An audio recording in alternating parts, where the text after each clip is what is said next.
Hi there folks, welcome to RRTV's live coverage of the Australian Online Supercar Championship, coming to you live tonight from Phillip Island for round 5 of the championship. We're here for the Phillip Island 150, but before we get into that, your commentary team tonight is myself, Bernie Weemers, joined here with Troy Allen and Bailey Hall. Welcome, Troy.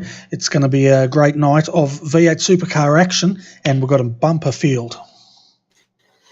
Yeah, that we do, Bernie. Absolutely massive field turnout tonight. Great to be here. Phillip Island, somewhat my home track, and if anything, this is probably one of my favourite tracks besides Bathurst. Yeah, it's an iconic Australian track, isn't it? And I tell you what, Bailey, Forza El Derby looks like he's got his internet connection working, and he's out there in the pit road at the moment in his V8 Supercar. Yeah, that's right, Bernie. Thanks for having me back again. The sun's shining, the track's prepped, and the grass is greener. As always, yes, Phillip Island has got his electrical issues, but seem to be fixed at this point in time with qualifying for 129637, Bernie. Yeah, so if you are wondering what had happened, folks, and you missed the last race, you'll just have to go and watch a replay. So we won't give anyone spoilers. But let's have a look at our race information out here. Very hot earlier today for the Porsche Carrera Cup, but it's cooled a lot at the moment. 30 degrees Celsius, 86 degrees Fahrenheit, mostly cloudy, where the Porsches, they hit 40 degrees Celsius for their race. So I reckon, Bailey, the V8 Supercar drivers are going to be happier with that lower temperature. Oh, they'll be a lot happier for the tyres for sure, Bernie. As we do have a forced pit stop tonight, guys, in the pit window of about 11 to 22. So they'll definitely need come in for a pit tonight, as they do only have a fuel capacity of 80 litres, Troy. Yeah, 80 litres. Look, you got to decide here whether you're going to go with a short run at the beginning and try and make those tyres sort of probably hurt a little bit towards that back end. This is a flowing track, but you've got to remember that left side is going to cop an absolute caning, especially going down through Dawn.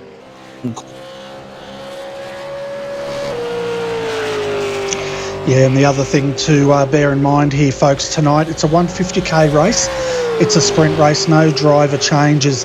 There will be one random safety car, which always throws a curveball at this race. The other thing to keep in mind is they've got one fast repair, and they have a 25 incident point cap to get them to the end of this race tonight. That incident point is going to be really interesting because it's very easy to get very greedy there, especially coming down the straight into Dawn. Just dip that tyre off to the left there, and those points can rack up pretty quick there, Bernie. Yeah, they certainly can. It doesn't take many 4Xs to cause carnage, and I don't mean the beer for those Queenslanders out there, although I'm sure a few 4Xs up there have caused a bit of carnage. Just saw Marlon McMullen there have a bit of an off. At the moment, he's sitting second behind his teammates. So if we have a look at your top 10 as they stand with 11 minutes of qualifying to go, Forza El Derby, he is on provisional pole, 129.638. Marlon McMullen is 0.3 slower in second. Then we have Pete Sattler sitting in third, fourth, Jordan Ross, fifth, Brian Borg, sixth, Chris Robinson, Cooper Webster seventh, eighth is Braden Bateman, Jason Bent's ninth, and rounding out your top 10 is Greg Sharp. Yeah, definitely seeing the PSS boys there up the front with Forza and Marlon there. But I'll tell you what, big shout out to Braden Bateman joining MFR and putting MFR on the map there by sitting in the top 10. Yeah, he's sitting 8th at the moment, isn't he? And looking very, very racy indeed in that new MFR livery that he's sporting tonight. And I tell you what, guys, I just had a look at our entry list. We're up to 60 cars, so that is a full grid here at Phillip Island tonight. That's gonna make for some very busy eyes. Yeah, for the drivers or for us? All of the above. Yeah, definitely will. And folks, be as patient as you can with us. We'll try and bring you as much action as we can. And even though there's 3 of us up here, I don't know if we can cover 20 cars off each. Oh, I can give it a shot. What about you, Bailey? I'm sure we'll be able to give it a crack, Bernie, and we'll be able to get the best coverage for you guys out there. RRTV, you can watch it on the page along with iRacing Live tonight, Bernie. Yeah, that's right. It's also on Twitch and Facebook and, as you said, iRacing Live and even Periscope, whatever the heck that is, but it's on there anyway. So we're just having a look at David Kenmond here in the MFR entry, 32nd at the moment as he comes across the line with a 131 and 421. He does not improve. That's particularly disappointing from David there. We're used to seeing him sort of mid top 20, if not inside the top 20, but to see him down in 32nd, yeah, he's obviously struggling here tonight. Well, if you look at the times here, though, the top two drivers, they're in the 129s. Then the rest of the drivers are in the 130s, and that goes down to 26th position. So, if we look at the gap from that to 26, we're only looking at 1.1 second gap as we see who's that, Henry King off big time. We saw this with the Porsches, didn't we? And the last corners claimed another victim here in qualifying. And it's exactly the same situation as turn one as that last turn. Everyone's trying to get on that throttle early to get the drive, to get that run down Gardner Straight. But the car will tend to understeer a little bit if you haven't got it set up right, because that rear will squat down, lift that front, you'll get some understeer there, and then you're wide, and guess what? Your lap's over before it's begun. Yeah, pretty much. And the problem is they're coming unstuck on the last corner. So we saw some really good Porsche qualifying, but it all comes to naught when they find that wall. But Bailey, have you had a look through this field? What do you think of the drivers, and who do you reckon we should keep an eye out for tonight? Well, Bernie, you can't go past our top two at the moment from performance sims points. Forza Nabi, McMullen. Those guys are unbelievably quick. But you're sitting back in fifth place at the moment, provisional. It's Brian Borg. He's always great to watch out for. He always has the good old crack. Jordan Ross in third position at the moment. He's not too far off McMullen qualifying. He's still out there having a crack. They've got about 7.5 minutes left, Bernie. Looking down the field a little bit further, you got Jamie McKnight in 14th. He's always a wild card. 16th, Michael Hammond. Henry King, 17th. There's lots of names going around, Troy?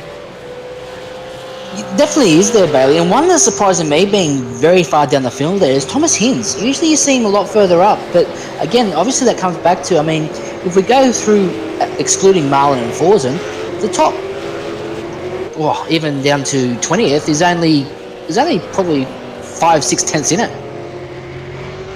Yeah, that's right, Troy. And as you're saying, this track is very flowing. Everyone can adapt to it. Semi-reasonable. So these cars are, as long as you've got somewhat of a setup, but you're going here by your team, by yourself, you're able to adapt to the track enough. And especially, as Bernie was saying earlier, the lower temperatures are definitely supporting lap times. Yeah, they certainly are. The other one I reckon we need to keep an eye on is Chris Robinson here from Redback Racing. He's shown a lot of form previously, but he just needs to be able to convert that and get it into a podium position. But exciting driver, and I think someone to keep an eye out on tonight. Yeah, that's right, Bernie. Yeah, and in front of that again, Craig Jones in 7th. We see his name pop up quite often, the 111 car there. Hopefully he can get himself a podium tonight and get a good race. Yeah, it's another guy to keep an eye on, and if he has a good one, we can expect him to be up there in the top 5, if not the podium tonight as well. There's just so many names here. We've got Daniel Stevens down here in 22nd, and for MFR, his time 1:38.94. But by how close these times are, that only brings him into 22nd position. Yeah, it's incredibly crazy. One name wasn't mentioned there, Cooper Webster. We've seen him on debut here in the solo drives, having a stellar drive there and take a win. So I think he's definitely going to be one to watch out for, sitting in P6 at the moment. Yeah, definitely someone to keep an eye on. There's so many people to keep an eye on, isn't there? But yeah, Cooper Webster definitely is a driver to keep an eye on tonight. The other one you mentioned was Thomas Hinds. Now, from what I understand, Thomas has changed teams. He was with Proforce Racing, and this week he has gone and signed up with RAC Corp. Now, what team is RAC Corp? I've forgotten now. Yeah, just on memory, that sounds like All-Star Motorsports team. Yeah. They're a great young team, awesome drivers. They're working hard, and they've got some amazing drivers in there, and you see them week in, week out work hard. Yeah, definitely. And Sean Thompson, he's still out there with Proforce, but he's had a number of drivers leave him this week, which has been pretty hard for that small team. But as always, you know, Sean's going to strive on, and no doubt he'll be looking for new drivers to fill his schedule very shortly. So if you want to join a fantastic team, folks, go and check out Sean Thompson here, Proforce Racing, and send him your details. Yeah, that's right, Bernie. Young team, awesome driver. Sean Thompson does a great job with that team. He's currently sitting in 25th. One person we haven't mentioned yet is in 4th position, Peter Sattler. We hear his name quite often, but up in 4th at the moment with a 1:31.46 is a great job so far, Bernie. Certainly is, and Pete's in the pits at the moment, so he's a couple of weeks ago, I think he was calling a couple of races with me here on RRTV. It's good to see him out there having a run. 3 minutes to go. It hasn't moved much, but as I was saying, you know, the difference between 22nd and 10th is 0.3 of a second.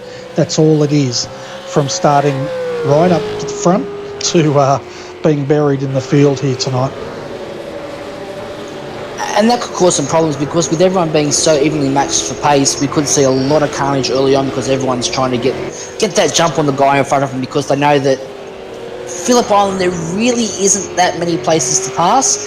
You're probably looking at maybe 2, maybe 3 places total in this entire lap, unless you can get a good run down the straight. Yeah, so, there we go. Brian Borgoff, big time at Lukey Heights there. I thought he was going to keep it off the wall, but he ran out of track.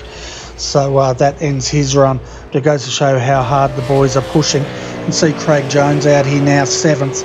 He's on a flying lap as well, just starting it as he comes into the southern loop here. And we'll keep an eye on him. We'll come back to him towards the end of the lap, see if he can improve from his 7th position.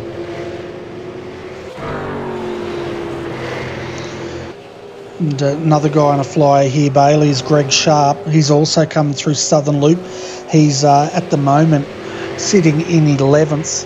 His best time a 1:35.74, and he just needs to find a couple of hundredths of a second, and he'll jump a few spots here. That's right, Bernie. If you can just pick up a nice couple corners, through the corners, hit the apexes at a semi-decent speed, and pick up a couple apex, and he'll pick up a couple tenths, he'll be able to jump up into that top 10 for sure, and even get into the path and Craig Jones, Chris Robinson into the 7-8 position.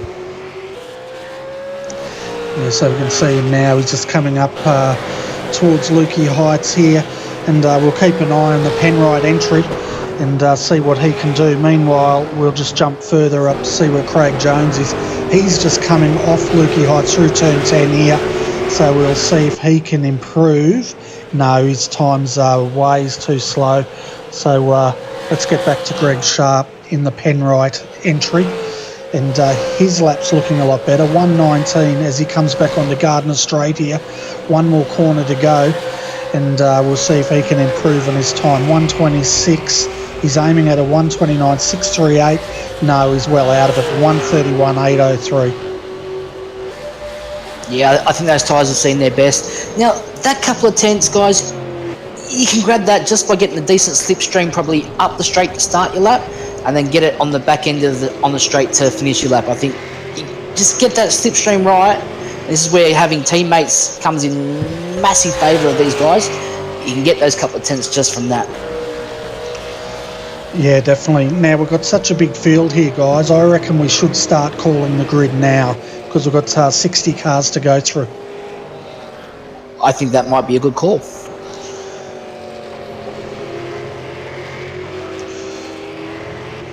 Okay, so let's have a look at the grid as it stands. So Forza El Nabi will start from pole position with the 129.638. Right next to him is Jordan Ross, who's not on a flyer at the moment. He'll start in second.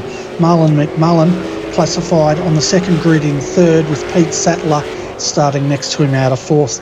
Brian Borg, he'll start out of fifth tonight on the third row, with Cooper Webster starting next to him. Out of seventh tonight is Craig Jones. He's joined on the grid in eighth by Chris Robinson. Ninth is Braden Bateman, with Jason Bent starting out of 10th.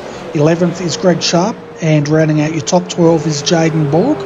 So, Troy, do you want to do the next 12? Yeah, mate. Then we've got Steve Lattimore in P13, Jamie McKnight, P14.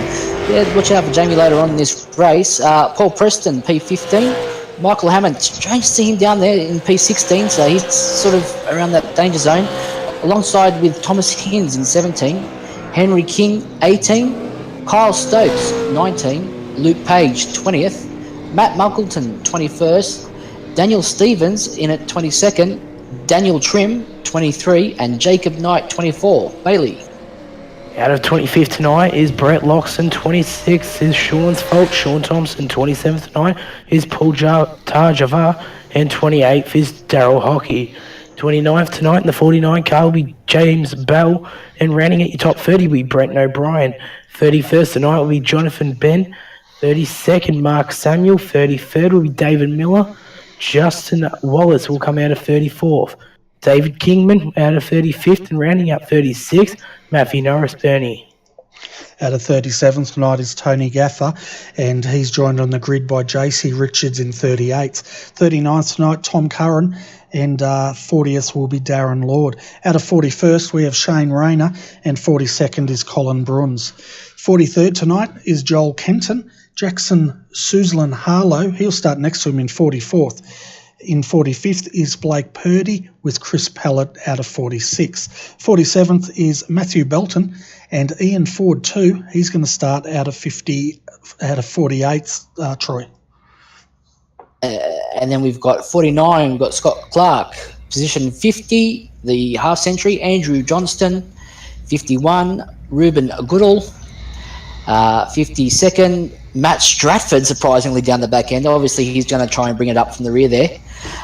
Christopher Kessie, 53, Gary Cooper, 54, and the last of you guys to the rest of them have not set laps, so that'll be interesting with Matt Morris, Stephen Varga,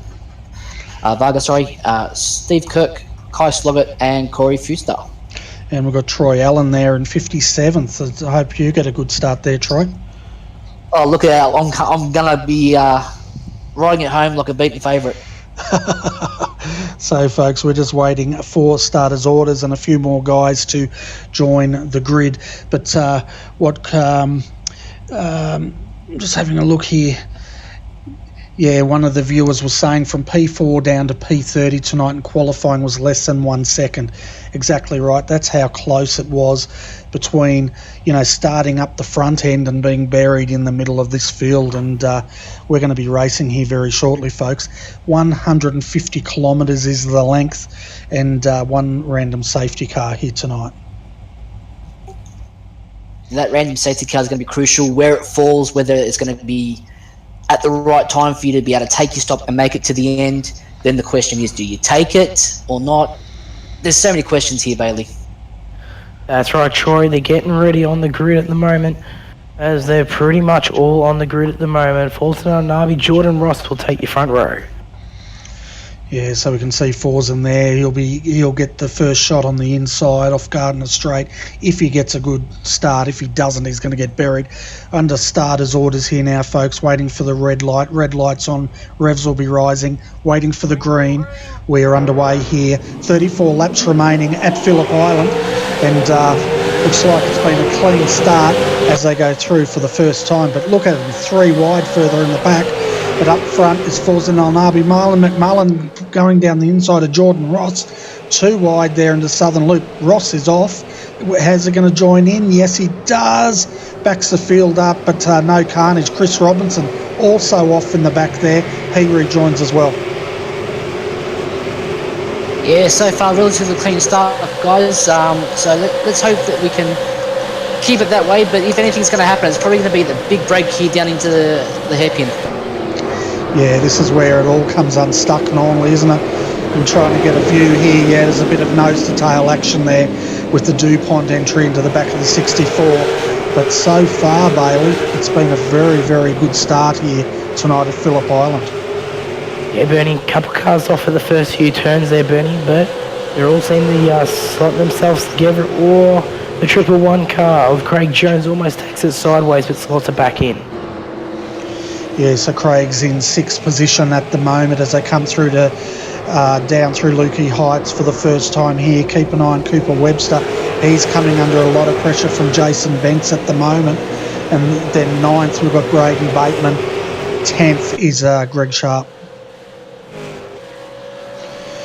And tagging on the back there is Braden Bateman. So you're going to have a 3-car battle. Actually, this whole front group is quite tightly packed, except for obviously Marlon and Forsen there. They've both decided that they're going to go and play on their own. Yeah, and Jordan Ross, meanwhile, got past Marlon McMullen. He's back up to 2nd there.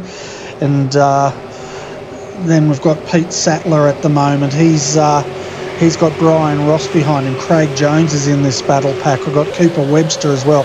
Jason Bentz, Braden Bateman, and then we've got, there's battle packs everywhere. Jamie McKnight at the moment. He's having a great fight here. 2 wide with, who was that just went past him? Michael Hammond. Yeah, it all seems to happen down into that hairpin. You'll get a whole heap of gaggle. Some guys will try and make that move up the inside, but then if they compromise their exit speed, they leave themselves very open to another, basically a comeback attack. You know, just having a look at this replay, folks. Sean Thompson's come unstuck, coming into that heavy braking area. We'll just have a look at what happened here. Well, he was a victim there because the 40, I think it's a 49, turned, trying to get the number, the 106 into Sean, and Sean's copped a lot of damage in that hit.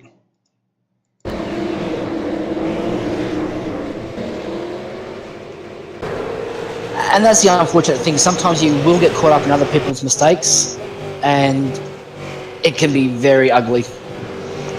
It certainly can. He's dropped down to 32nd at the moment, which sounds bad, but that's midfield here tonight, folks. We've got 60 or probably 57 V8 supercars running around here.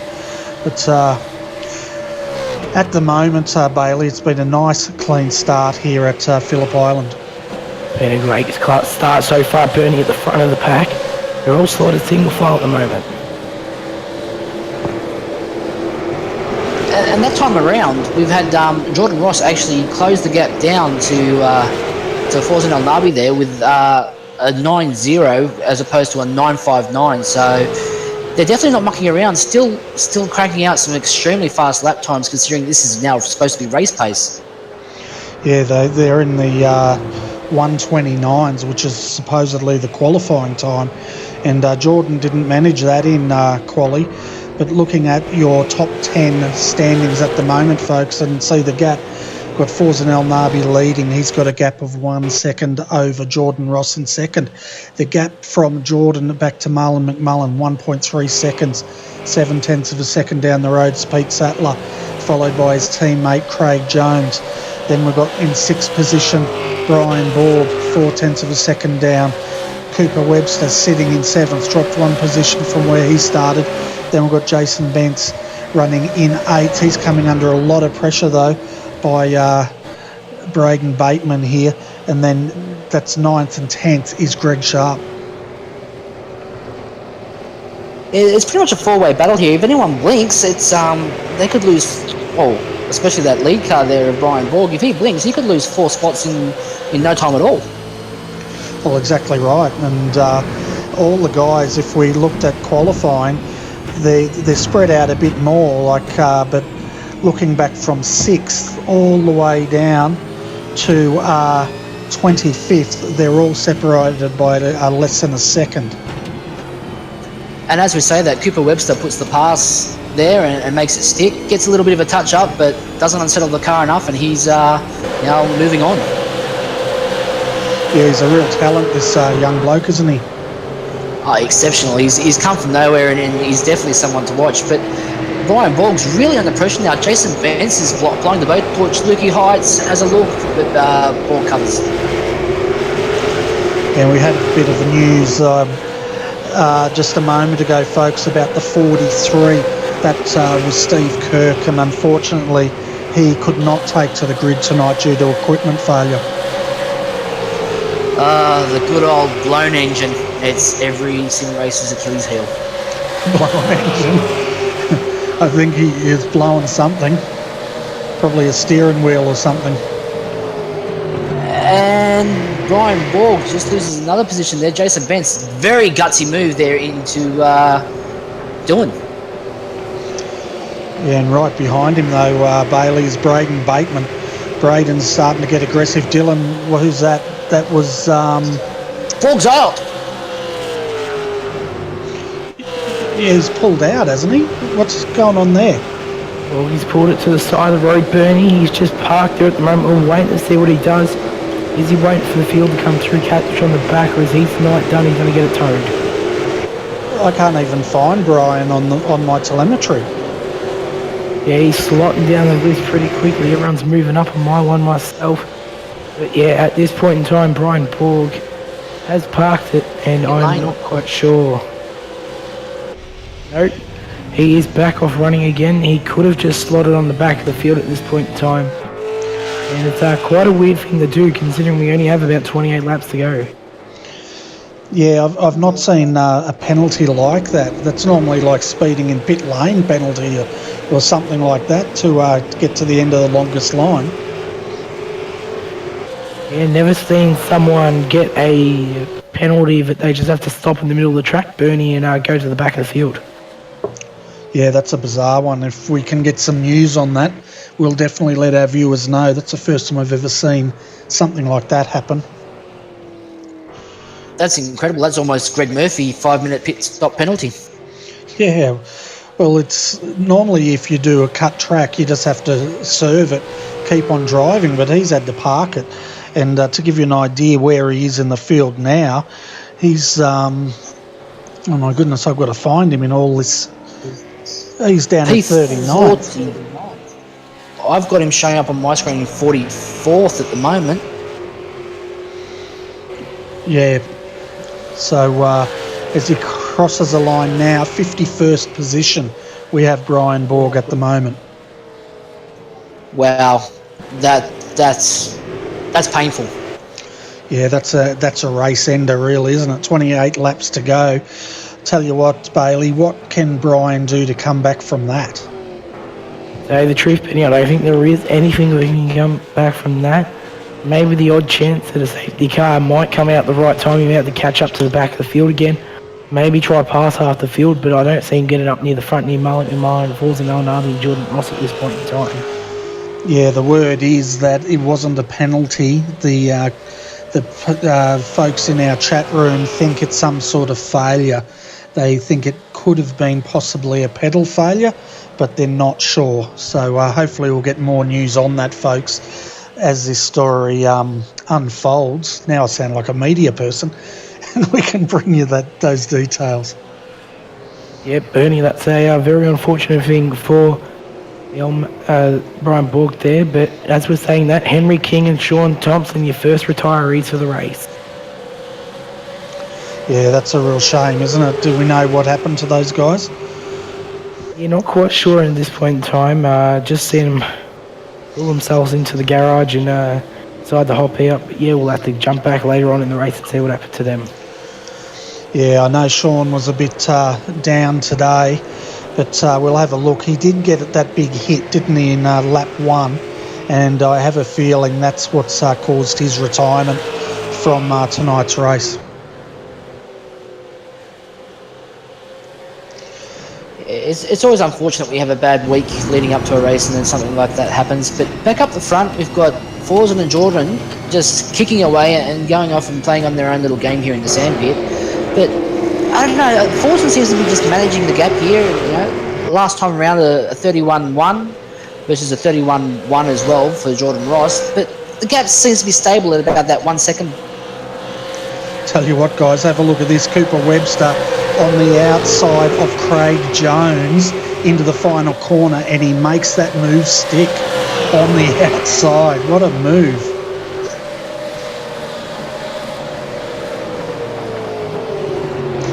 And Jason Bence has come to the party as well. Craig Jones is down 2 positions in the matter of 3 corners here, folks, but he's fighting back now on Jason Bence to get that position back through Southern Loop.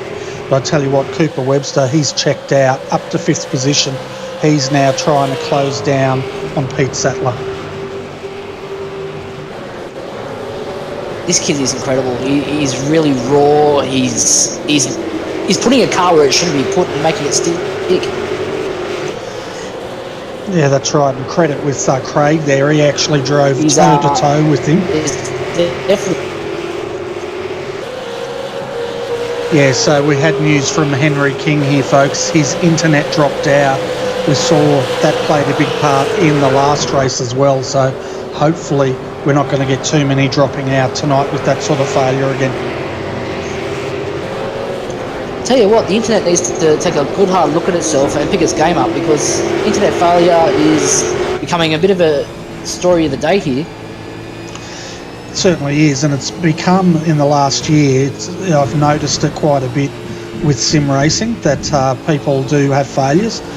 I'm not sure if it's because we're running the longer races or what it is, but then again, it could just be that it's bound to fail somewhere in the country or the world at some point.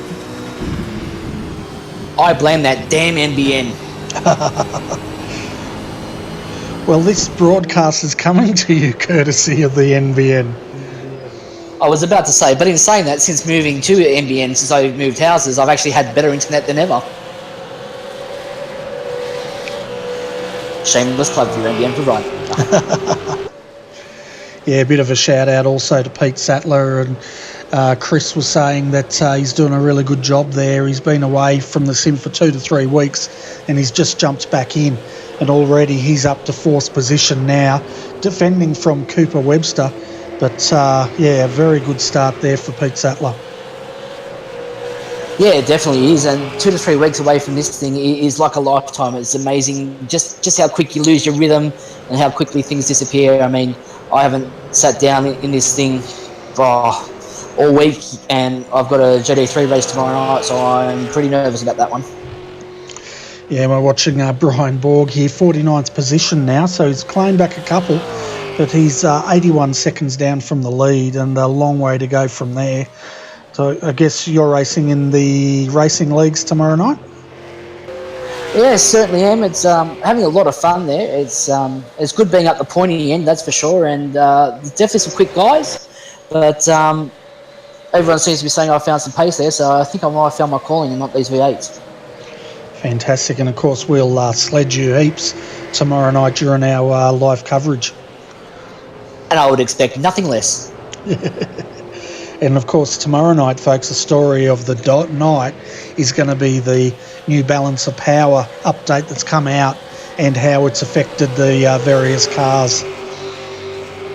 Well, I can actually give you a little inside tip on that. I jumped on the sim for 20 minutes last night, and I forgot about that, and had a crack with the Mercedes and compared my lap times pre and post, and there is, if anything, 0.05 at most of a difference in the car at Brands Hatch.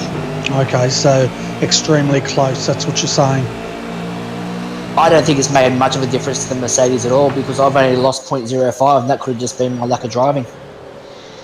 Okay. We'll soon find out tomorrow night. Meanwhile, up front here, folks, Cooper Webster's now is going on the inside there of Pete Sattler. He makes a move. Pete gives him a bit of Morse code there. Craig Jones, he's on the outside. So teammates here, they're sorting themselves out, but Craig, he's now under pressure.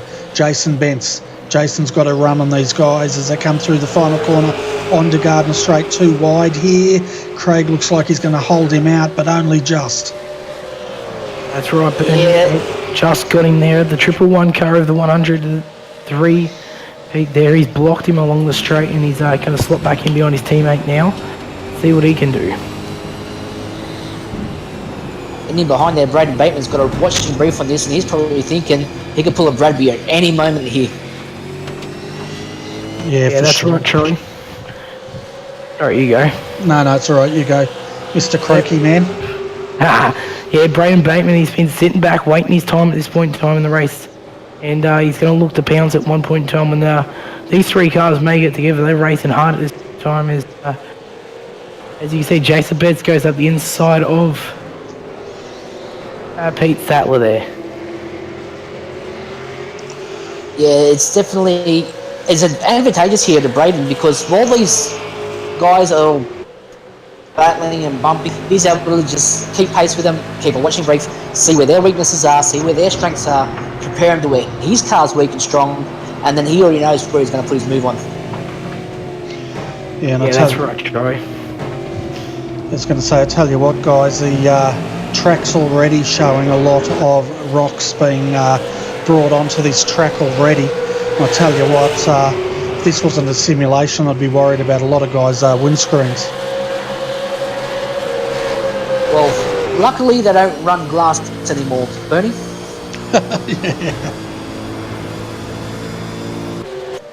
But I tell you what, this group of cars here, this 5 between 8 to probably P4 there, they're keeping really tight knit. And Cooper Webster, I don't think he's kicked away as much as I thought he would have there, Bern.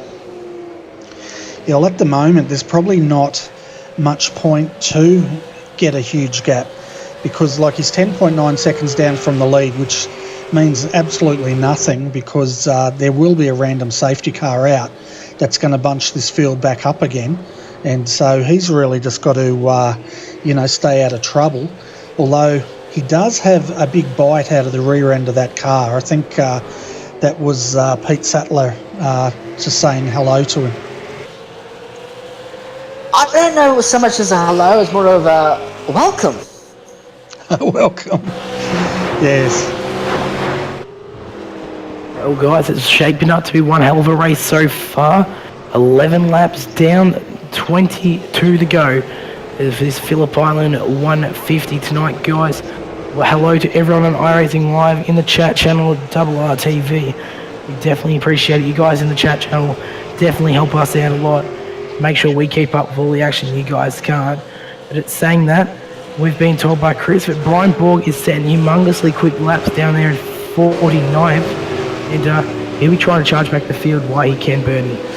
Yeah, Craig Jones, he's coming in now for his scheduled pit stop.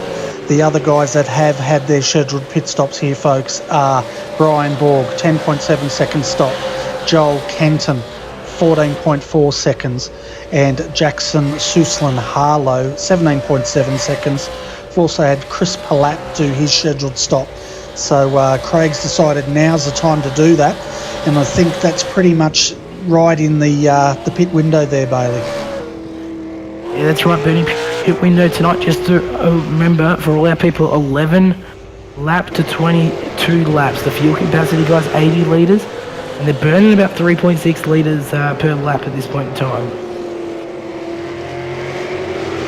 Just scrolling through the field here, if we go back to 44, 43 and 42, you've actually got Christopher Kessie being closely followed here by Jonathan Ben.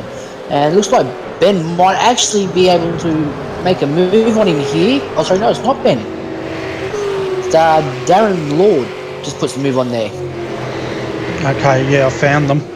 Took a while. Yeah, that's Darren Lord there. He's just made a move on, as you said, Christopher Kessie right behind him in the PRA Race Stars 034 entry. So, yeah, Christopher Kessie's up 10 positions from where he started and is in 44th at the moment. And if we move just a little bit further up towards around the... Oh, geez, there's a whole group of cars from about 36 all the way down. There's about 10 or 15 cars here, Bernie. Yeah, there certainly are. We can see just ahead of these guys, David Kinmond and Ruben Goodall.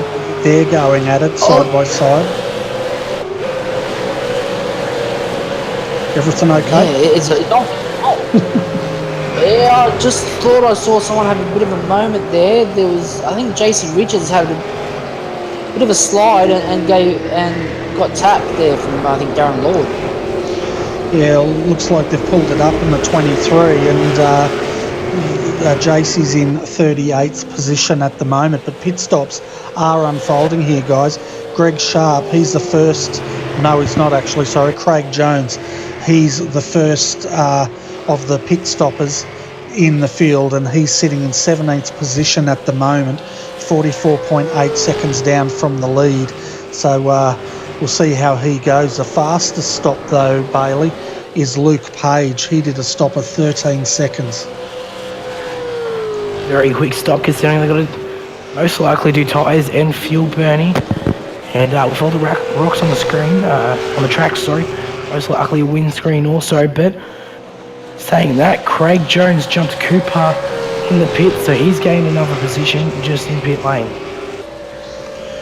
Yeah, so Cooper Webster's in the pits at the moment, folks. And one thing, Troy, this is reminding me of is that these guys, when it comes to random safety cars, they generally like to get their pits out of the way before that comes out, because they've seen quite a few of their colleagues and possibly themselves get very badly burnt if they get caught out with that random safety car.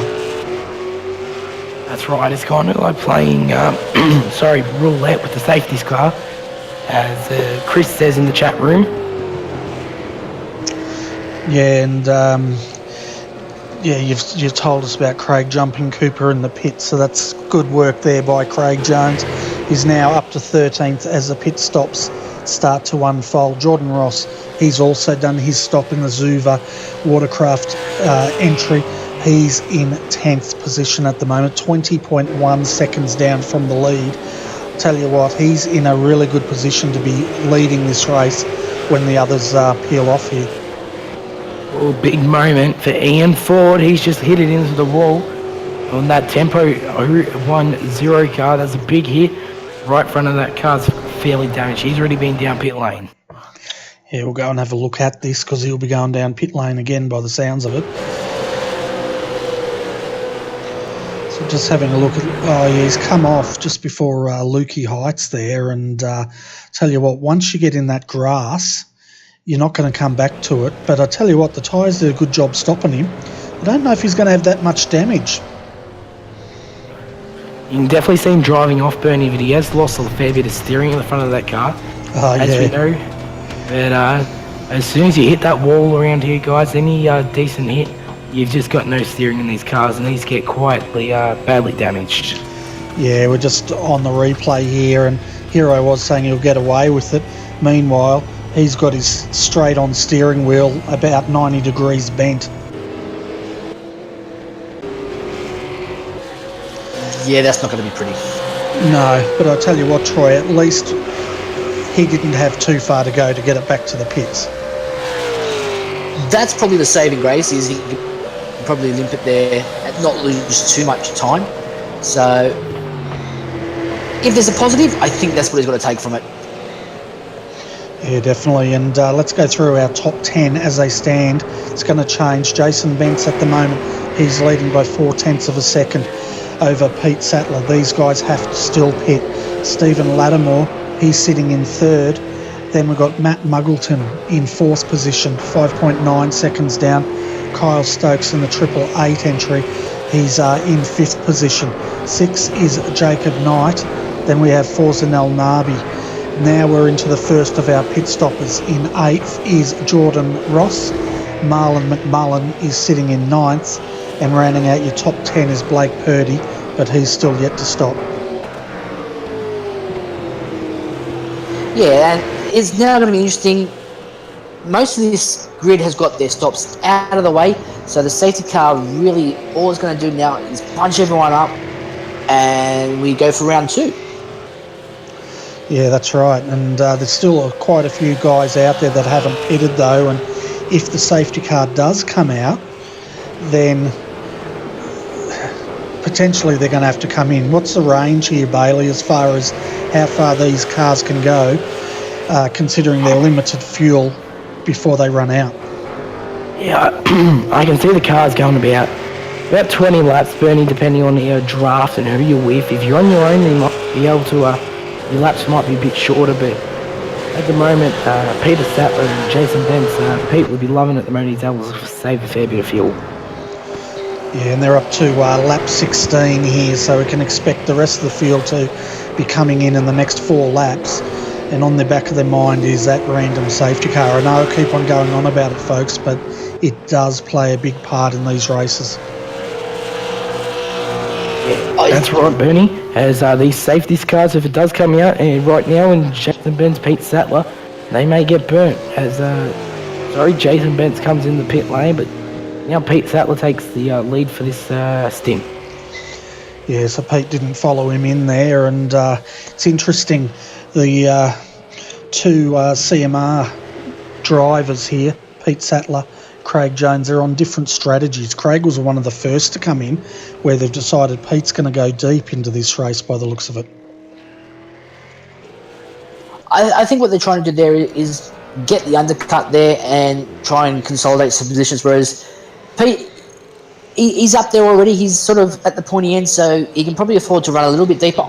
Personally, I probably wouldn't go anymore. I'd be in this lap at the very, very latest. Otherwise, you're only burning yourself now because these guys are out on fresh tyres, fresh fuel, and they're going to be just buttoning lap time after lap time. Yeah, that's right. He's got to make sure he can cover off Jordan Ross here. Jordan came out in 3rd position after his stop. 15.8 seconds was his stop, so we can expect Pete to come in. But I tell you what, Jordan has got a lot of trouble on his car, guys. He's lost the whole front end of that. There's obviously been a moment that that car was not looking that second hand before. I'm just trying to jump back to have a look. He's come back out of the pits and he's carrying that damage, but he blinked out of the server temporarily. Oh, that mysterious internet dropout. He's done it for Zenel Nabi.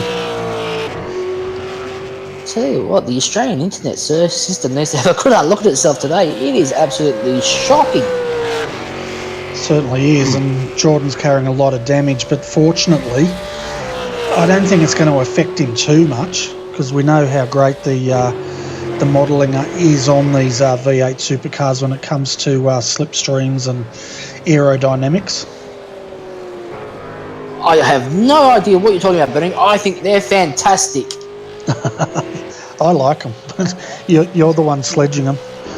You touched it last. I never... I said... I love the way they drive without a rear wing.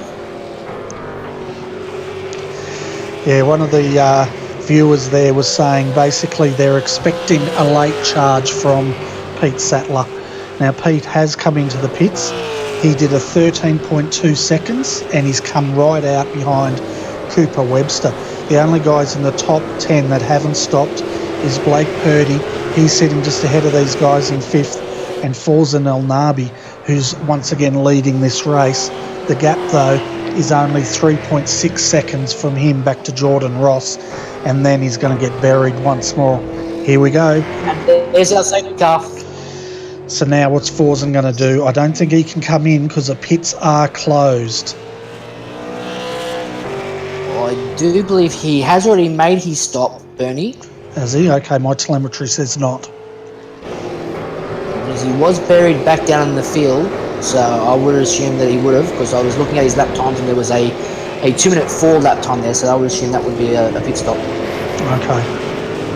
Yeah, Troy, that's right. He has come in for his stop. He had a 15.7 second stop and just about a 37 second pit lane travel time.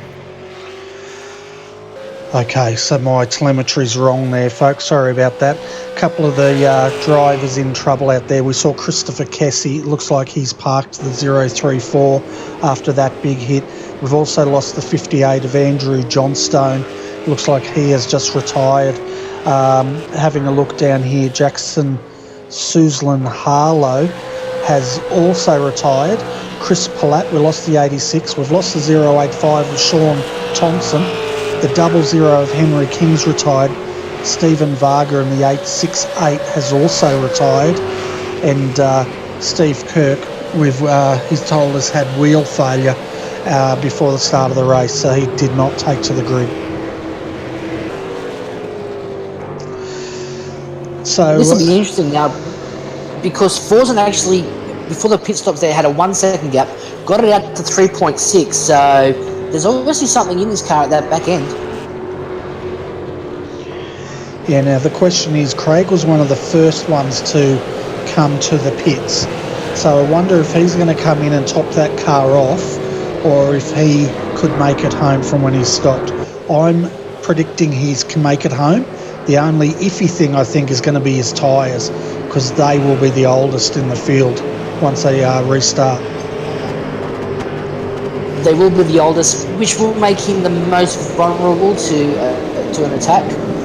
But I'm probably going to be more worried about the fuel level. I mean, he's probably going to be the first guy you're going to see rolling out of the throttle, braking that little bit earlier, trying to sort of save those hundreds of mils here and there. So I don't think the tyres are going to cop it too much, because he is going to be gentler on the car to try and conserve that fuel, which could leave him quite vulnerable to attacks. We just saw there Marlon McMullen. Sorry, you broke up there. We're just looking at Marlon McMullen a moment ago doing the NASCAR fade of the pits, and he does it all the time, and everyone expects it. No one falls for it. It's like throwing the dummy 3 times in a row. No one's going to fall for it. That's right. We've got a few takers to the pits. It looks like Brenton O'Brien is one of them in the Logitech entry, and I'm just trying to work out if Colin Bruns is the other one. No, he's not. Just trying to work out who that is, just ahead of Brenton there. I think it's Brian Borg. Is it Brian?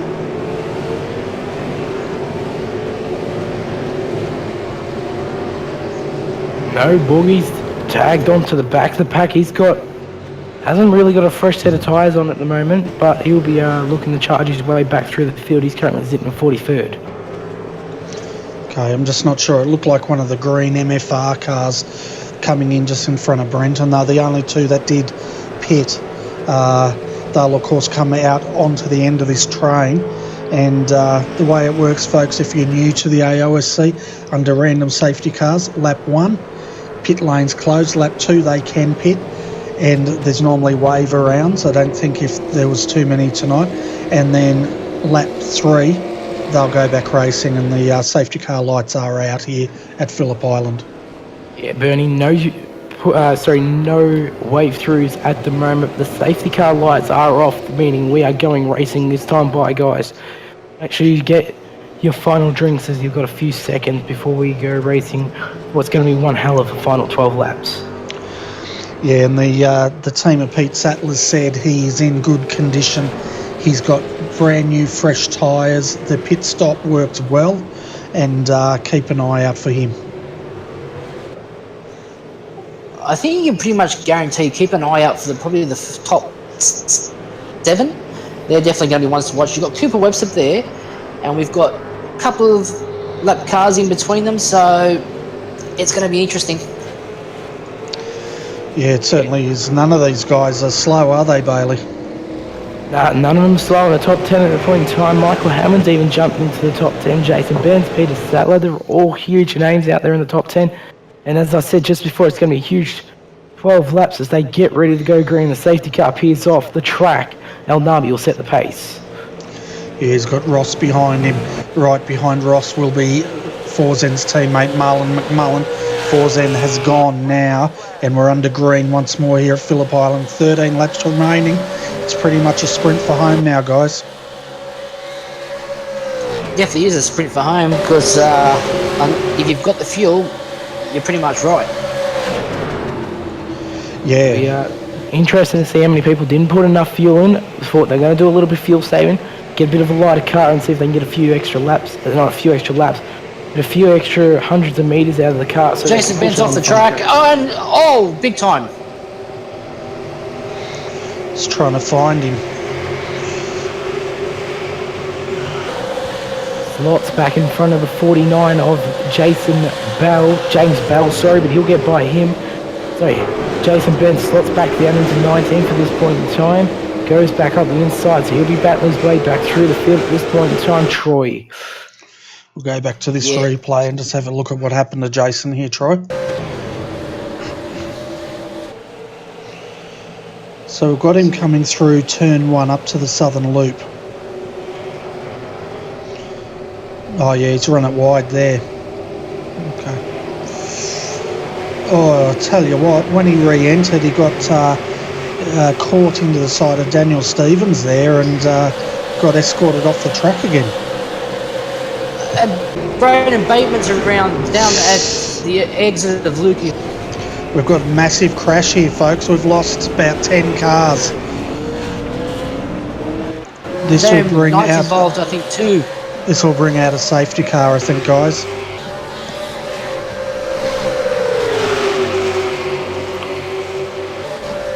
Very wide. Just going to try and pick that up. There was chaos everywhere when we came back here.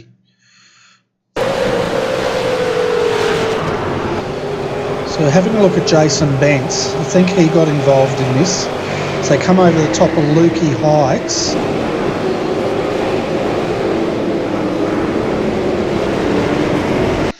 Yeah, have a look at this. It's crazy. And they have called the safety car, and the old saying goes, safety car breeds safety car. Yeah, we're having a look at this and trying to pick up the cars involved in this. Jason Bentz got towed back to the pits. The Autobahn 888's involved. The 067 also. Oh, man, one of the KRF cars there got hit big time. We've got the Redback Racing Team cars, both of them involved in this. And, yeah, chaos here tonight, Bailey, at Phillip Island. Yeah, huge crash there at the restart. Not a great way to start the restart. And obviously our second half of this race, it's going to end up being a good race as everyone's ready. Everyone wants their cars to get to the end, but they definitely want that top 10 position, let alone the podium, which Fortunato Nabi, Jordan Ross and Mount just flew on the restart, Troy. Yeah, so no surprise that they kicked away. And look, is it a case of cold tyres, cold brains? Are guys just trying to think too aggressive and make too many spots? Are they forgetting that they should maybe treat this like the beginning of the race, Bernie, where they need to sort of just maybe get a rhythm and find a gap instead of try and make one? Yeah, well, you know, there's such a huge field here. It's a bit hard to work out what happened where, but we're watching Jason Bentz. As he came around, it had already started to unfold, but then it was just like, as we've seen, just that pile-up effect where people just kept on getting involved in it. It's almost the case of, to quote the words of Neil Compton, the track is jammed. Yeah, it's absolutely wild. That's the other one. But to give you a list of drivers involved in this accident, folks, and it's a long list, so bear with me. We had, well, where do we start? Well, basically, there's a massive list. We've had Jamie McKnight involved, Jonathan Ben, Paul Tajavara, David Miller, Jamie McKnight, James Bell, Michael Hammond, Joel Kenton, Scott Clark, Ruben Goodall, Braden Bateman, and Daryl Hockey, Matthew Morris, Brian Borg, Ruben Goodall again, and Jason Bentz. A bit of a list there of cars. Now, they may not have all got damaged, but they all had off tracks as they tried to clear that carnage. Yeah, there really was nowhere to go but off track, I think, there, because if you weren't off track, you were involved. Yeah, pretty much. But that's a bizarre place for it to happen, though, just out of turn 10. That's probably one of the slowest parts of the track, wouldn't it? It probably is, but I think what it was, someone got a little bit loose into someone else, and then, as we all know, the domino effect. That's right. I loved playing dominoes when I was a kid. I didn't, because it was painstaking to set up to watch it fall for all of about 30 seconds. I never saw the point. Ah, well, just having a look at the cars in the pits at the moment, we've got quite a few of them trying to get a list here for you, folks, of the cars that won't be rejoining. Looks like we've lost Jason Bentz. He's retired that car. Kyle Stokes is still out there. Scott Clark. It looks like we might have lost Scott Clark. Jackson Suzlin Harlow, Chris Palat have also retired after that incident. Big retiree, Liz Burney there, but go folks, back on the racing now as the safety car light does go off for a second time in this race. As Forza and Nabi once again will set your field pace. Jordan Ross and Mullen McMullen, your top three currently. Yeah, and if we go further down the field here for the top 10, we've got Craig Jones sitting in 4th, 5th, Cooper Webster, 6th, Pete Sattler, Michael Hammond 7th, Greg Sharp will start out of 8th, Thomas Hinds has moved up to 9th, Danny Trim, he rounds out our top 10.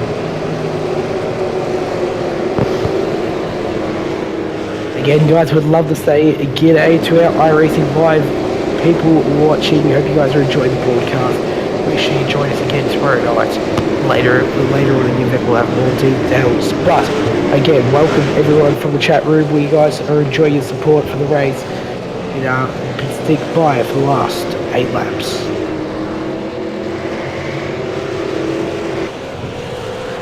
And just while we're on it, guys, if you're out there, hit that like button, give us some support, give us some help, get us the name out there, because I tell you what, RRTV is here to stay, and we're going to do the best we can to bring you the most excitement we can.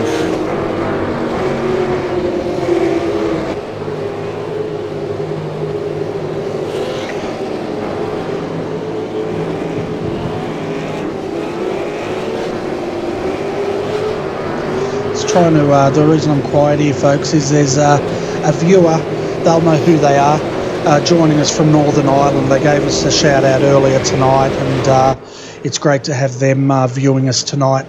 And hopefully it's nice weather over there in Northern Ireland. Might be a bit nippy though, who knows. But here we go, restarting here now, folks. Forza Al Nabi, take 2. Are we going to get another wreckfest, or are we going to get to the end of this race? Up the front, I don't think we're going to have a problem. It's more down the back end I'm not really worried about here, Ben. Yeah, so we'll keep an eye on the middle here. And normally we find once they've had a big incident, they get a bit more cautious. But I'll tell you what, that's Mark Samuel coming through 16th position. Massive gaggle of cars. We've got the snap-on entry off, but he's rejoined into Southern Loop here. And see how they behave when we get down to the heavy braking area. Yeah, Bernie, as you say that, he slots in behind his teammate there. It's going to be he was all over the back of him for a second, but look down on the outside. We've got the 029 of Paul Cressy. Let's have a look at the outside there. We've got a car around the Penrite. Penrite 094 is around. Yeah, that's Jaden Borg. He's gone around. We'll have a quick look at that, and no doubt he has probably been turned as we have a look at the West End Mazda replay. Yeah, got turned by the 04, one of the Redback Racing cars turned him around. It'll be Chris Robinson. Well, that's an unfortunate way for him to end his night of race. Might get back out there, give it another crack, but he won't unfortunately have a crack in the top 10 or even the podium at this point in time in the night. But the race is set going in at the moment now. Single file around the corner, a couple too wide. Around the back, the MF 555 of David Kingman, he's all over the back of 911. Tom Curran as they're battling down the main streets, he dives to the inside. Sorry folks, there's a delay in me finding all these drivers to switch our cameras, if you're wondering why we didn't see that action. Massive moment just behind it. I think James Bell is involved in that. James Bell, Darren Lord. Let's go back and have a look at this. And that's going to end James Bell's night of racing. We had 2 cars off behind them too, coming into turn 1. before we have a look at this replay. One of them's a tempo cars. But have a look at James Bell. He's already getting action here, and we go to the slow-mo, and that car that's turned him is a 013. Is that Darren Lord? 013, Justin Wallace in that green and white TKR entry. So what's happened is, as the Tempo Racing has tried to come back on the track, remember I said he was off in turn 1, he's actually come back on the track. He's got hit in the side, which has turned him into James Bell. That's how Darren Lord got involved in that. That's a big hit for James Bell there. And then to top it off, it was almost like Simmons Plains in Tasmania, where it was Todd Kelly. He was fine and dandy, and then got Will Davis, and then got a big hit in the rear. Yeah, and James Bell now, he can't even turn that car. Have a look at that. It's like something you'd see out of stock cars for Speedway or something like that. I'd expect to see that car, maybe Mad Max. Yeah. If his name was Max, he probably would be pretty mad. But to tell you what, Marlon McMullen is starting to get on the back of Jordan Ross here. He's bringing along with him Craig Jones, and then Cooper Webster's now defending from Pete Sattler. Pete's got the freshest tyres out here, but he's not making inroads with 6 laps remaining. Yeah, you would expect that now would be the time to go. They should be up to temp, up to pressure, and well and truly at their peak. So if he's not able to make a dent, you've got to ask yourself the question, is he going to make any dent at all? By the looks of it, no. Then again, watch, he'll come out and win it, and then we'll all look like fools. I'm good at doing that. Just ask. So riding here with Craig Jones as he comes down Gardner Straight again. Telemetry's up here, folks, and 283 kilometres an hour as Marlon McMullen now has a look on Jordan Ross. What's Craig going to do? He's throwing it on the inside. Tell you what, Craig's not shy. Craig's battling his way through the pack. 2 cars back, Pete Sattler. He on those fresh tyres are battling hard at the moment. He's gained 1 position. Michael Heyman not too far behind him, as he's pushing the 20 position starting area. He's had a good race so far, Pete Sattler. As we say, Craig Jones goes to the outside along Pete Sattler. Looking on the 34 of Cooper Webster, Troy. Yeah, definitely have a strong tussle here. Marlon was definitely monstering Jordan Ross, and he's definitely pushing for the PSS.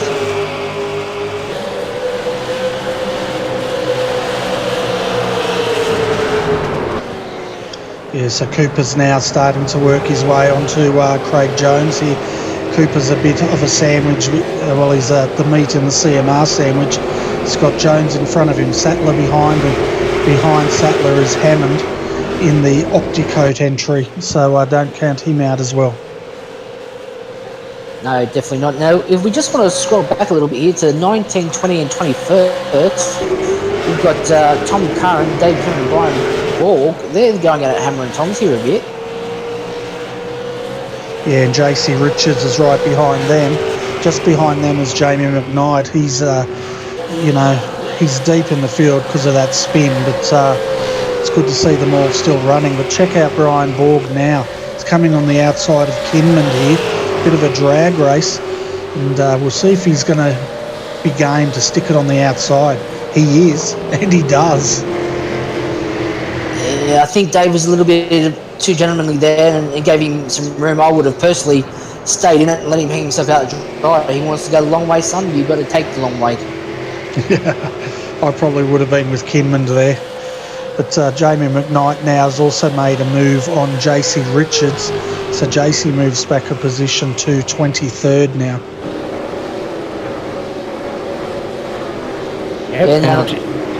Knowing Jamie, there'll be steam absolutely spewing out of that helmet. He will not be happy that he got caught up in that mess.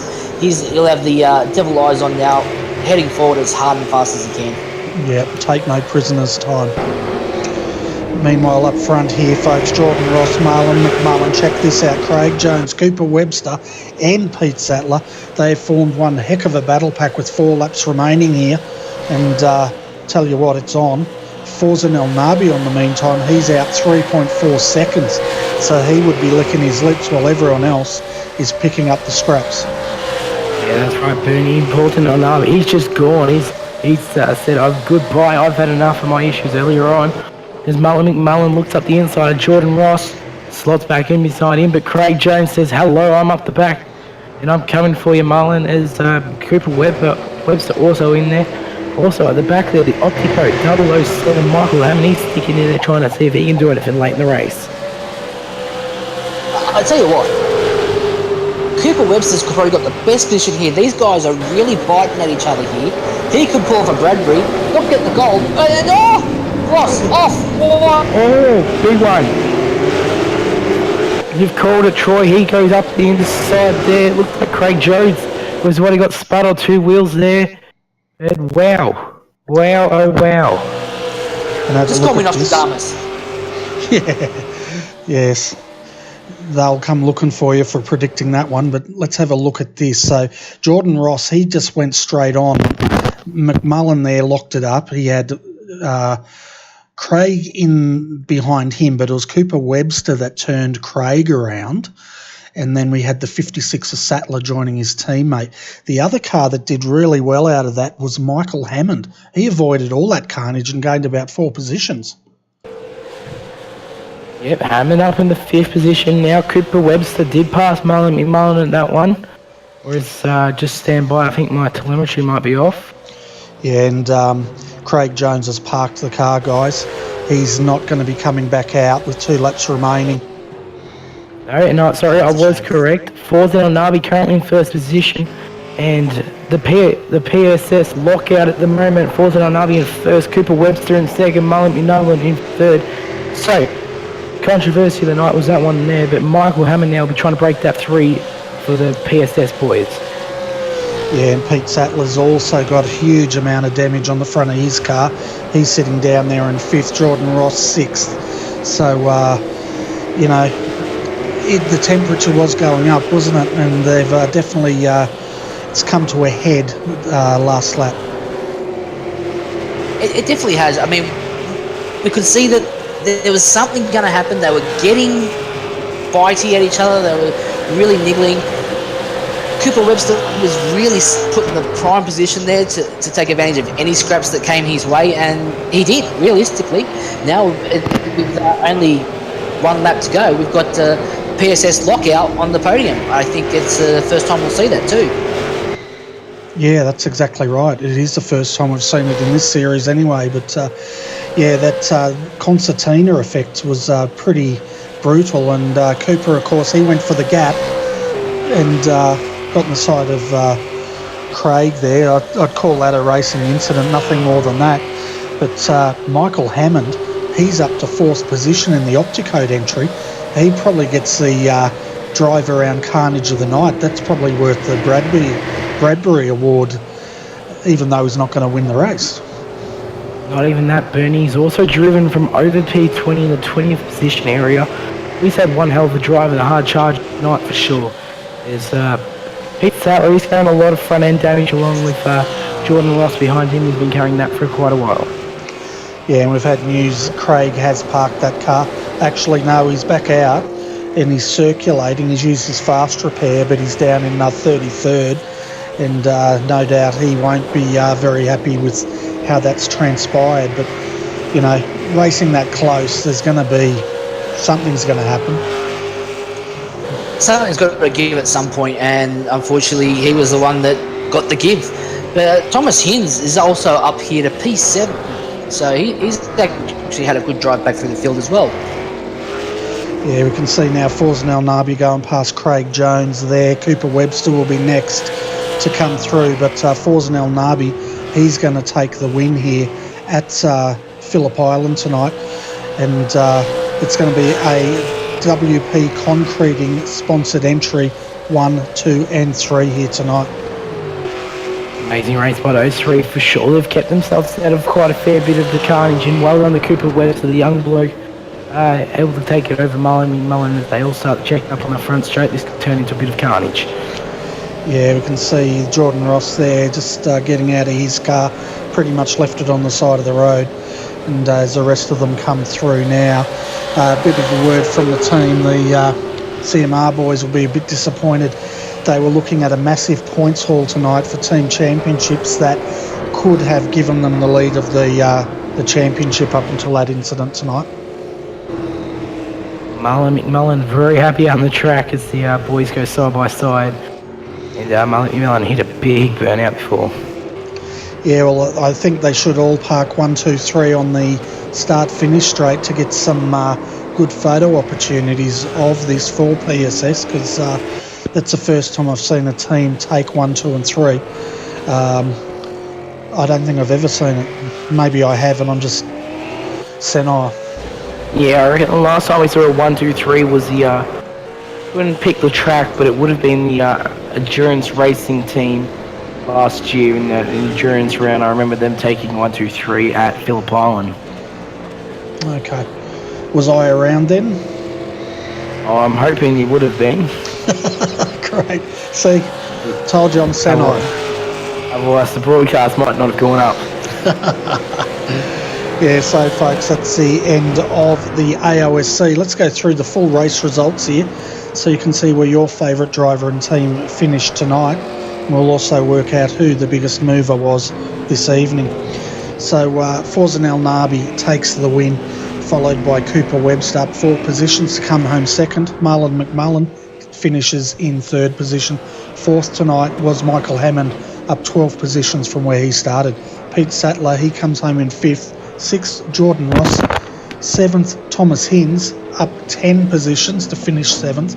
Greg Sharp home in 8th. 9th, Matt Muggleton. 10, Steve Lattimore. Jacob Knight also up 13 positions. Biggest mover so far in 11th. Chris Robinson finished in 12th. Did you want to call the next 12, Troy? Yeah, no worries, Benny. And P13, we've got Paul Robinson, and then P14, Daniel Trim. 15, Mark Samuel.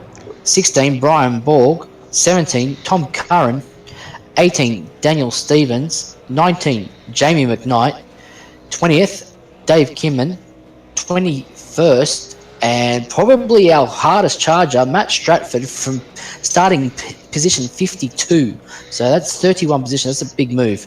Jaden Borg in 22nd. JC Richards 23rd. Tony Gaffer in 24. Bailey. 25th, sorry, coming home 25th tonight was Carl Stokes. 26th in the 210 car was Matthew Belton. 27th tonight was Matthew Norris, and 28th was Colin Bruns. 29th tonight was Shane Rayner, and Justin Wallace, we mentioned early in the race, comes home in 30th. Now the 209 car tonight, coming home in 32nd. I haven't got 31st on my telemetry. Was Brett Loxon. 34th was Luke Page. Darren Lord comes home in 35th. Craig Jones in 36th in the 111 car. 37th tonight was Braden Bateman. Sorry guys, I've got a bit of an issue. Someone want to pick it up, please? Yeah, I'll go from here. 38th was Andrew Johnston, up 12 positions. Blake Purdy finished in 39th. 40th, Darryl Hockey. 41st, Braden Bateman. Paul Tajavara, he comes home in 42nd, and he's followed by James Bell in 43rd. David Miller in the 149 finishes in 44th. Joel Kenton finishes in 45th tonight. Ian Ford 2 comes home in 46th, followed by Gary Cooper 2 in 47th. 48th is Jason Bentz. Troy. Christopher Kessie in 49th. Scott Clark in 50th. Jackson Sulson Harlow in 51st. Chris Pellett in 52nd. Sean Thompson 53rd. 54th, Henry King. 55th, Stephen Varga.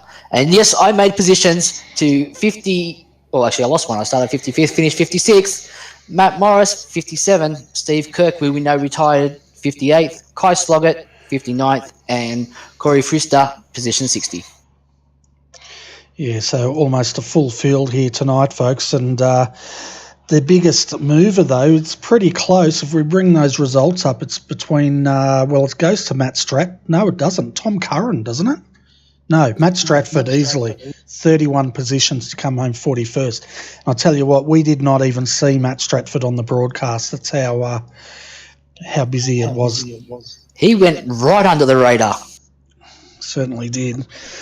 So it looks like we've got a couple of guys waiting to come in for an interview. I think we'll start with Pete Sattler and have a chat with him. And we've got Brian Borg also in there, who finished 16th. Hi, Pete. Welcome to the RRTV Combox, mate, and 5th position tonight. And unfortunately, it ended pretty badly for your teammate. Yeah, it wasn't really good, and I was the one that hit as well. I burned it, last one on it, so that was great end of the race. I'm sure if you sense the sarcasm there. Yeah, well, I can sense it, but there wasn't, to be fair, there wasn't anywhere you could really have gone once that all unfolded, really. So, it's a shame, that's for sure, but at least you salvaged 5th. But, yeah.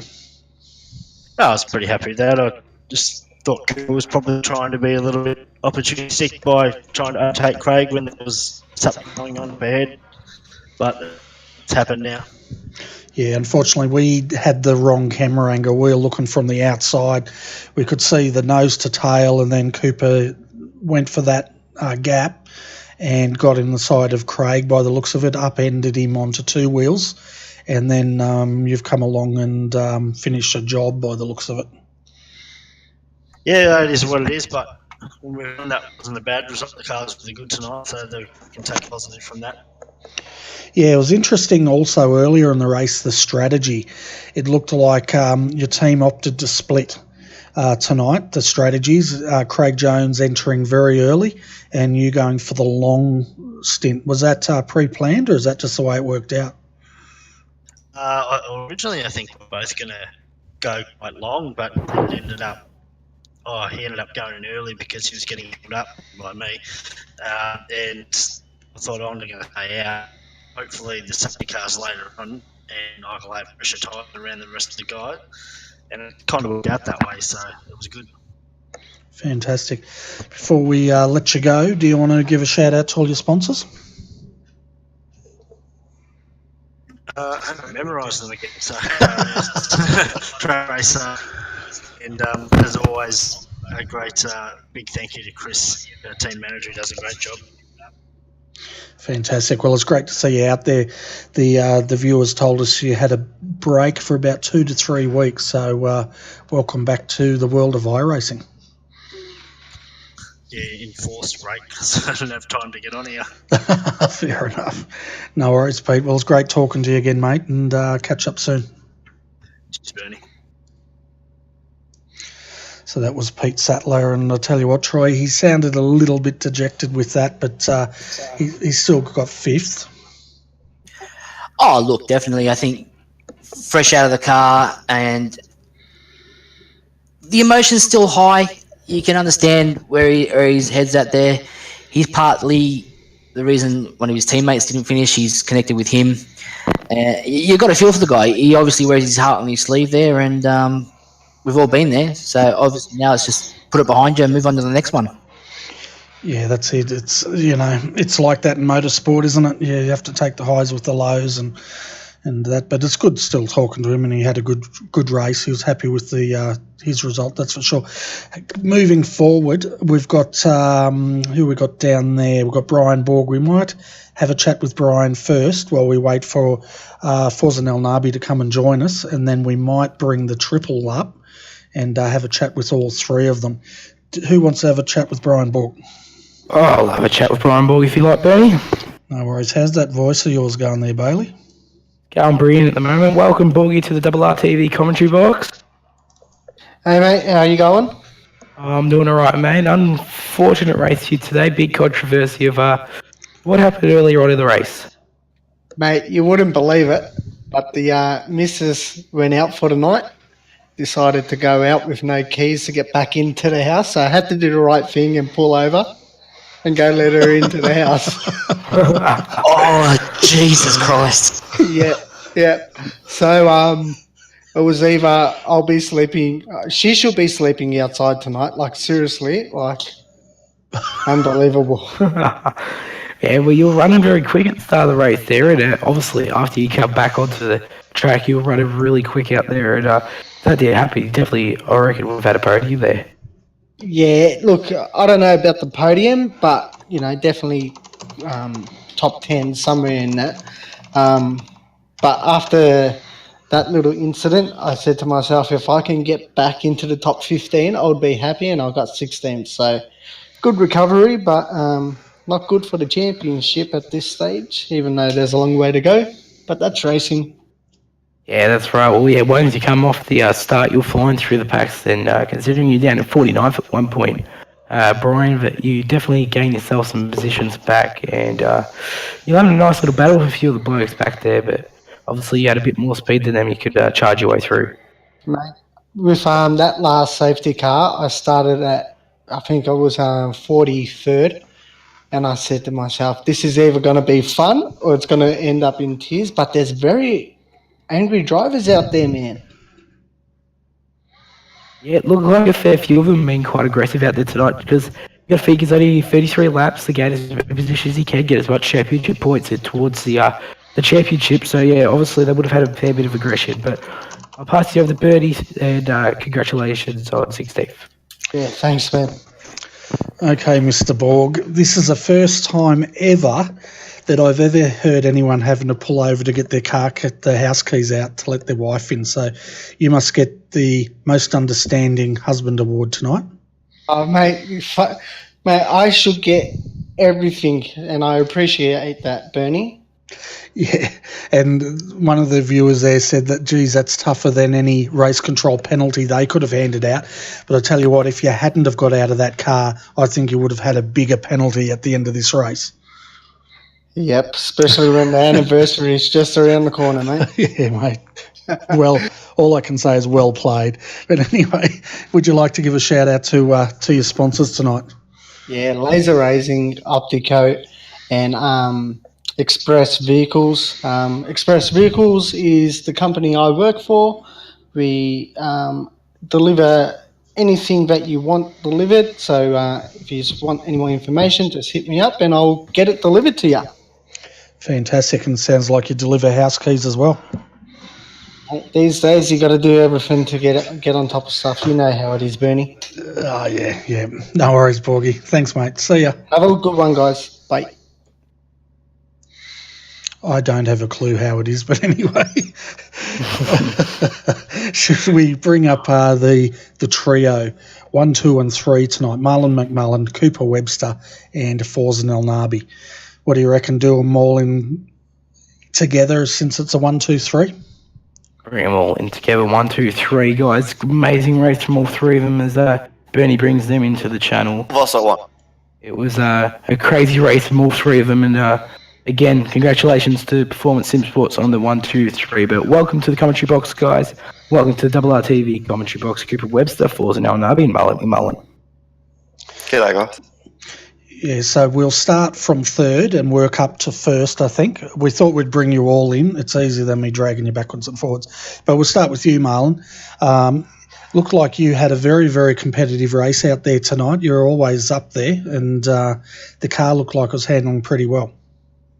Yeah, thanks, Bernie. Yeah, it wasn't too bad. I mean, I haven't had a chance to do much laps this week, but went out there in the practice session, and I don't know what it was about that practice session, but it felt really horrid, so they really sort of tuned up the setup towards the race. It was all right.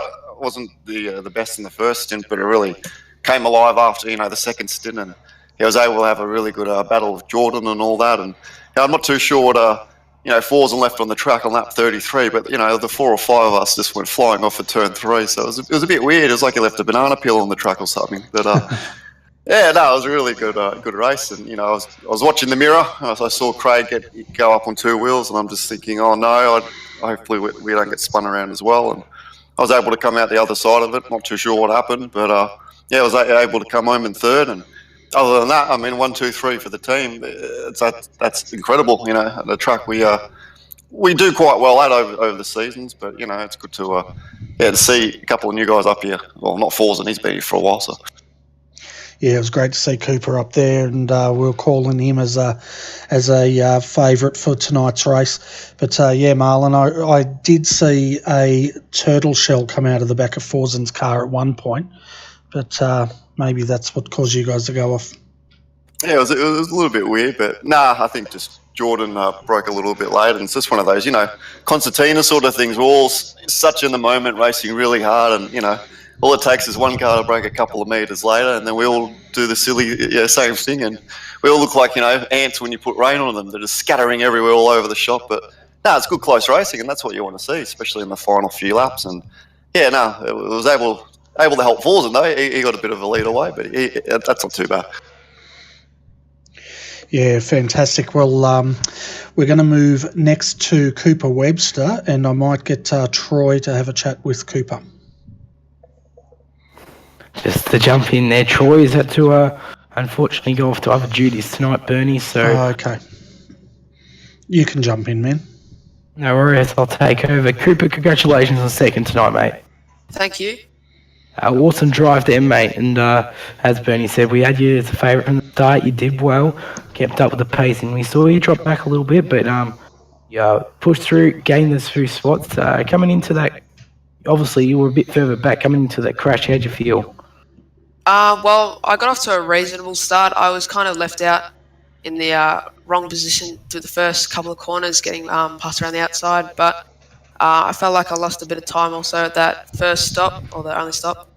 And then I came out and I just tried to save tyres a little bit, and then those two safety cars helped me a lot, and I caught up to the front battle pack, and then it was pretty much on. And then I come down to that corner and everyone just went in really hard, and I was just lucky to come out in front, so it was a bit unfortunate for all those other guys that caught up, but yeah, it worked out well for me.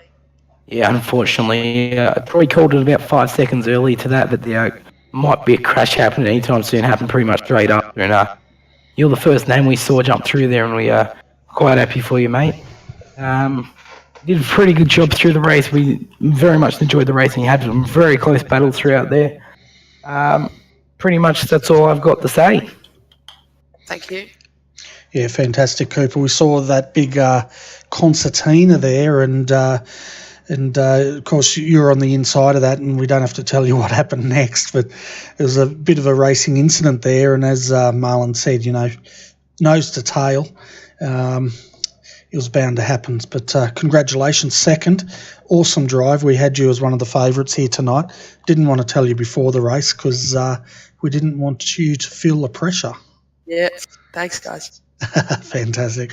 Anyway, let's go to our race winner tonight, and that is Forzen El Nabi. This gentleman, he led 28 of the 33 laps, and that gap was 4.9 seconds at the end. Congratulations, Forzen. Another fantastic win for yourself. Yeah, cheers. Thanks a lot, Bernie. To be honest, I don't know how to feel about tonight, to be honest, because I'm not sure if you guys saw what happened in that Porsche race early on. But yeah, I mean, I thought I'd just jump into the V8 at Phillip Island, where I usually do well, and I thought, I'll just give it a go and see what happens. And yeah, came out on the top step of the podium. Yeah, it was fantastic. It was a bit bittersweet for you, mate, because in the Porsche one, of course, you had that internet problem, and we were holding our breath for the second race, but fortunately it looks like those gremlins were put to bed. Can you tell us exactly what caused the internet problem, or aren't you sure at the moment? I wish I knew, but honestly I'm not too sure, but I think I was talking to Jordan, who's admin of Porsche Cup. He told me it was possibly an iRacing issue, so yeah, I guess just a bit unfortunate that happened at that time while I was leading, but yeah, I mean, it's just one of those things. Yeah, it could have been. We had about 5 or 6 cars retire or drop out pretty much around when you did, so it could very well have been a server-type issue.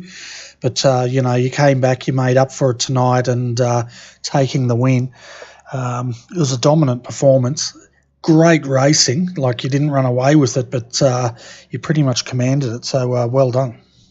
Yeah, cheers. Now, I don't know what happened to Jordan there when he got damaged, but he was doing a really good job of keeping up with me. until he got that damage. But yeah, I mean, to see Cooper and Marlon behind me towards the end of the race, that's where I was really, really happy. And for our team to lock out the podium was, really good. Yeah, it's a really good result, and someone from your team wanted to know if you guys are happy with the set tonight. I'll take whatever Forsen's using. I haven't had a chance to borrow it, but I will now.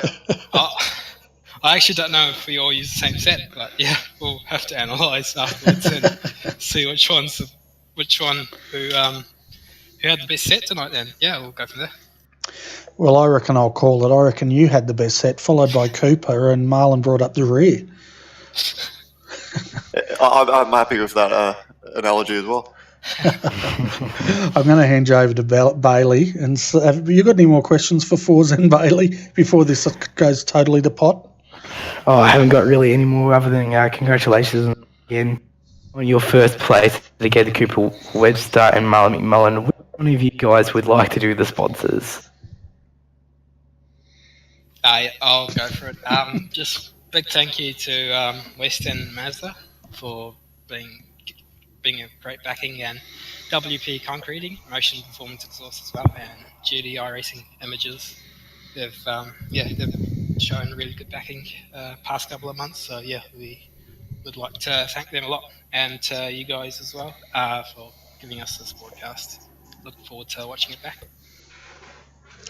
Fantastic. Well, thanks, guys. You can all leave and celebrate together now. And one thing you didn't do at the end, I was waiting for it, you didn't do a 1, 2, 3 at the finish line to get a nice photo.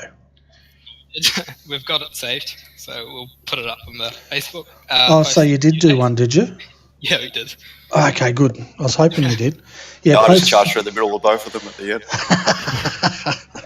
Yeah. No worries. All right, guys. See you later.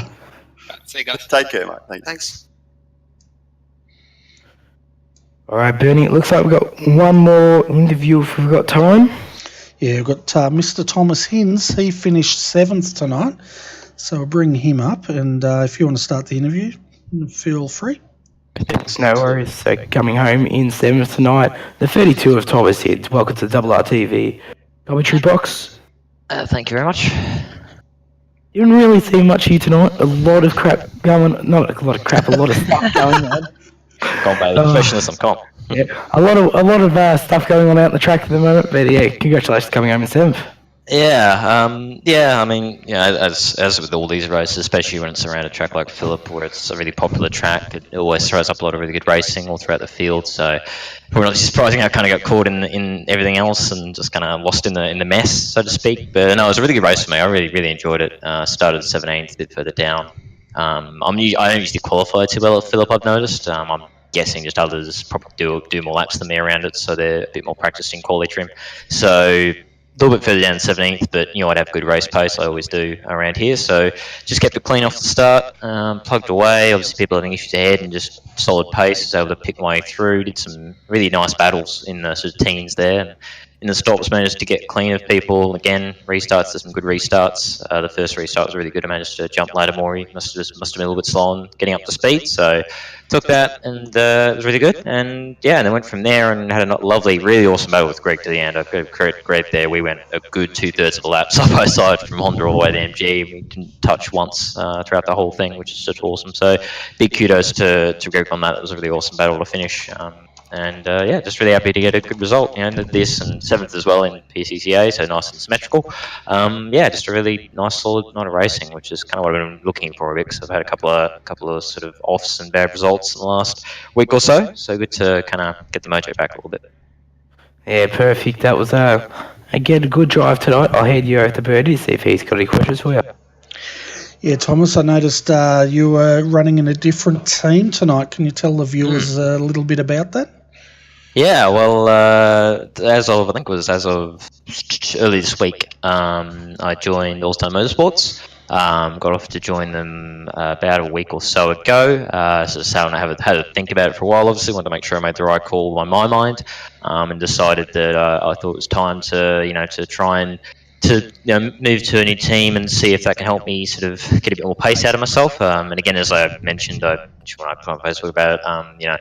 No disrespect at all to PFR and Sean. I mean, really, it's all thanks to Sean that I got into the community and was able to, keep getting quicker like I did and get that pace going. It's all thanks to Sean. So there's absolutely no hard feelings at all with PFR. It's all G from my end at least. So it's just I wanted to try and see if I could get more pace than myself by joining ASM. So big thanks to them for having me on. They're obviously a pretty big team these days, getting more people on board and growing seemingly by the day. So a lot of quick guys as well, obviously Dane and McMillan, those kind of guys. So hopefully it's going to help me get a bit more pace going, and I can hopefully rep them well in the V8 and whatever I end up racing for.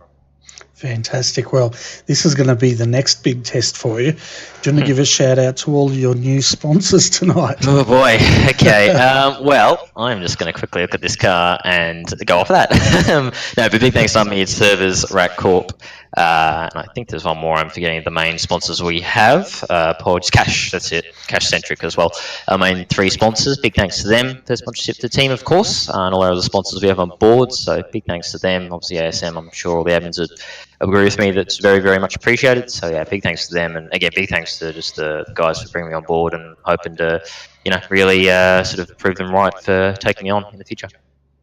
Fantastic. Well, thanks for coming up tonight to have a chat, Thomas. 7th position tonight, up 10, so good drive by you. And, good for a good start there for All-Star Motorsports. Well done. Yeah, thank you very much, Bernie. Thank you. And again, thanks to you guys for the broadcast, and I'll see you next time. See you, buddy. Yeah. So, Bailey, another Australian Supercar Championship race run. What's your final thoughts on it? Oh, beautiful race, Bernie. A few incidents as we not always like to see, but they're also awesome to watch as a spectator's point of view. Awesome racing, good battle packs, heaps of speed, lots of noise, and a 1, 2, 3 for PSS. What can be any better? Yeah, the racing was awesome tonight. A lot of close racing all through the field. I would have liked to have caught more of the action, but I think that's personally impossible when you've got 55 V8 supercars running around. But no, good racing. And I'd like to also thank you for coming in tonight. I know your voice is a bit husky. And a big thanks also goes to Troy Allen for joining us. His daughter's under the weather tonight as well. So, big thanks to both of you guys. Yeah, no problem. It's always good to come back on again and get in the commentary box, and hopefully you guys will be able to see me a bit further on in the future. Yeah, well, it'd be good. It'd be very good, and I'll be counting on that. But, also a big shout-out to everybody that joined us here tonight, whether you joined us on iRacing Live, on our YouTube channel, through Facebook, Twitch TV, or Periscope. I hope you've enjoyed tonight's coverage. If you did, give us a thumbs up if you're on YouTube, or tell your friends all about us. If you've got any people that don't know about sim racing, let them know about our little channel, and you never know, they might get into it themselves. But tomorrow night, folks, we have the Oceanic GT3 series coming your way from racingleagues.com. It'll be on tomorrow night. It's scheduled in... Have a look on our YouTube channel. I'm not sure if I've got that scheduled on iRacing Live. If you can't join us then, folks, hope you have a fantastic weekend, whatever you're doing. And thanks for coming in and watching our racing tonight. But on behalf of Bailey Hall, Troy Allen, I'm Bernie Weemus. Thanks for joining us, and we'd like to say good night.